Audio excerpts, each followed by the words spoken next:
Welcome to howtocookthat.net. I'm Reardon, and this week we're going to make a chocolate cake, but it's a little bit different because I'm participating in a chocolate cake challenge with Byron Talbot, who's a young chef from America who also has a YouTube channel. So I'll link to his version. He'll also make a chocolate cake and put his individual spin on it, and you can bake both of them and taste them and see which one you like the best, and let me know in the comments below. To start with, we're going to make our chocolate ganache, which is going to go on the top of the cake. We're making it first so that it has a chance to firm up. So to make it, all you do is place the chocolate in a bowl and then boil up some cream and pour the boiling cream over the chocolate.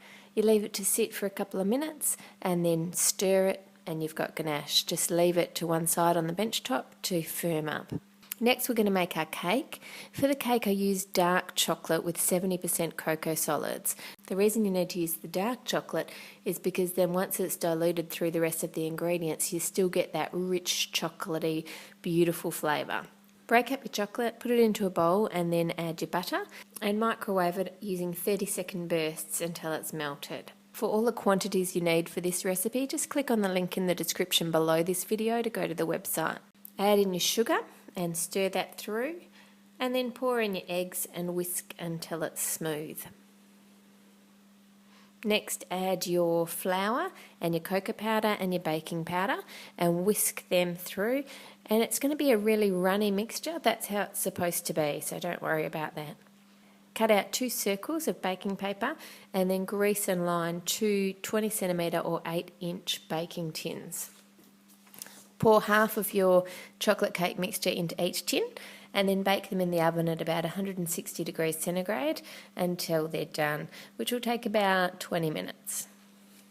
Once they're done, take them out of the oven and immediately run a knife around the outside of the cake and then hold onto the tin using 2 hands and give it a quick shake up and down to loosen it from the base of the tin, and turn it and do that again and repeat that the whole way round to make sure that it's loosened from the tin, and then just leave it to cool in the tin.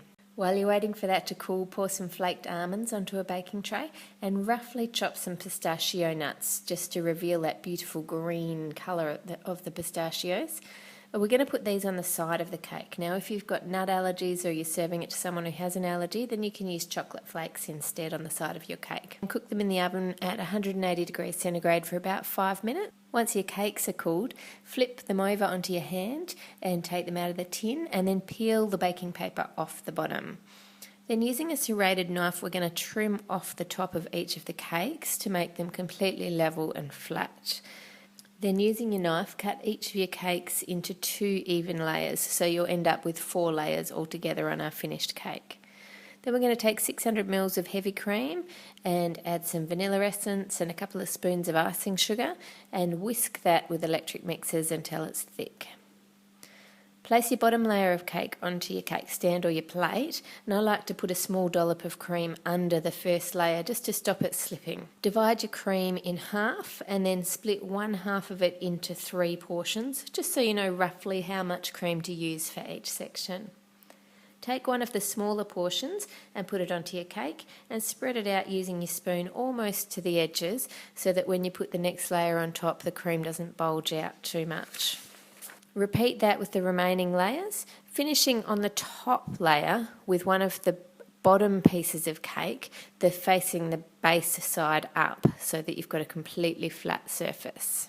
At this point, you can stop here, just melt your ganache and pour it over the top of your cake. But if you want something that looks a bit more formal, then take a spoonful of your ganache and add it to the remaining cream and mix it until it's combined. It doesn't matter if there's a few flecks of ganache still in there. Then roughly cover all the sides of your cake in the cream ganache mixture, and then use the edge of a palette knife, or you can use a straight knife, to smooth it out and then level off any excess that's up at the top of the cake. Dampen some paper towel and use that to clean off the edges of your plate or your cake platter completely. And then take a handful of the almonds. There's no neat way of doing this. Just take a handful of your almonds and pistachios and press them onto the side of the cake, starting at the top and then pushing them on as they fall down. And then you're going to end up with excess nuts down the bottom on the cake platter. Just brush those off back into your bowl and keep reapplying till you've got a good cover of nuts on the side of the cake. Next, to decorate the top, what we're going to do is put all of your ganache into a Ziploc bag and then push it into one corner and twist it at the top so that when you're squeezing on it, it doesn't come back out the top of your bag. And use your scissors to cut off the corner of the bag. Starting at one side, pipe a dollop of ganache, doesn't matter if it's not perfect, all the way around the edge of your cake.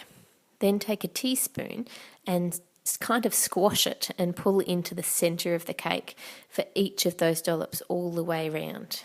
Next, grab your piping bag and make another circle of ganache about an inch in from the edge, and then repeat what you did before with the teaspoon, dragging it into the middle. Then we're going to make one final smaller circle and put one dollop right in the middle. And that looks beautiful just like that, but if you want to dress it up a bit more, then why not put a white chocolate rose on top? I'll link at the end of this video to the video that shows you how to make the chocolate flowers. Thank you for watching. Don't forget to check out Byron's chocolate cake as well, and let me know in the comments which one you like the taste of best when you've baked them. And thank you to everyone who has subscribed. Really appreciate it. Enjoy.